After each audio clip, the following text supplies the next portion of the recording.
We are grateful to our sponsors, Kelly Stafford with Stafford Tree Service and also Black Kow Cow Manure. If you need your trees trimmed locally, remember Stafford Tree Service at StaffordTreeSVC.com, and please visit Black Kow Cow Manure, that's K-O-W. Remember, both of the contact details are in the description below.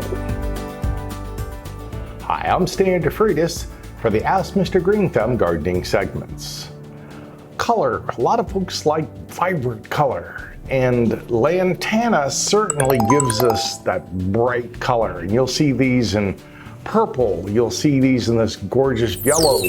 They come in pink, they come in red, they come in a number of colors, though yellow is probably one of the predominating colors, along with some that are mixed, where you'll have that pink and yellow and red all together. And Lantana really is a showstopper when it's in bloom. I will say, we need to know, one of my neighbors recently came by and said, I want that plant. She showed me a picture of it. And I said, great, but you have a dog that likes to chew on things. And if Homer chews on this, he could get sick. It is poisonous.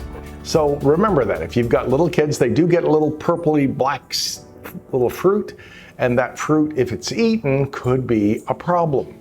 Now, if you don't have that problem, well, these are great plants for, some of them make hanging baskets, some of them are more trailing, some of them can be more upright. They probably get about 2.5, 3 feet high and about 3 feet across. They have this vibrant, nice dark green foliage. It's a showstopper. So you might think about that. I've said that before a bunch, but this is one that does kind of fit in there. All right, I will say that the bright yellow color is something that really pops out at folks. It's kind of friendly. All of the colors on Lantana tend to be something that you can identify with. Now, it won't take a lot of freezing. If we're going down below freezing, you might want to cover it. It will normally come back. If you're in an area where you do go down below freezing for a long period of time, you might even want to dig it back up in the container and bring it into a garage or some area where you could protect the root system. In general, in Florida, this plant will take our winter and come back nicely. You will probably want to deadhead it back.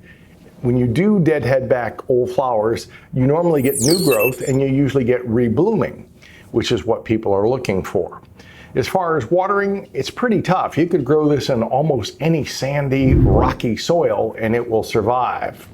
But like every other plant, if you improve the soil, if you look at the soil this is planted in from the nursery, it's going to be a good peaty, perlite, maybe cow manure added soil. It's going to be an improved soil. And that's what you want to duplicate if you really want to have good results. There again, I've seen people grow these and they go, well, I've never really trimmed it, I never really fertilized it, and it kind of looks leggy and it doesn't bloom as well as you'd like. Well, you have to be responsible for trimming it back, making sure that it is fertilized, probably lightly, maybe once every couple of months if you're using a granular. Some people like to use a time-released fertilizer. If you're using a water-soluble, you could probably do that every month lately. So do remember to fertilize, do pick the right spot for the right area. This plant is one of the toughest, roughest plants you'll come across. It's hot. If it's hot, if the soil's bad, this plant can survive. So that puts it up on one of the Greenthumb approved plants in tough areas. I would recommend it to you. If you want it in an area where you're coming to an entryway, you could see how this plant would be a great plant and that it will survive. I looked at a condo recently. They just did a whole bunch of replanting and half their stuff was dead within the month. What does that mean? Well, they didn't really know what plants to put where. Right plant for the right place is going to make a great big difference in your landscape. Make sure you trim it back, Make sure lantana is not going to be an area where pets or small children might mess with it. And if you have the right spot, you can see where this plant comes in a plethora of colors and certainly makes a nice addition in your lawn and landscape. Once again, we thank you for telling all your neighbors and friends about our program that we come out with each week on Saturday.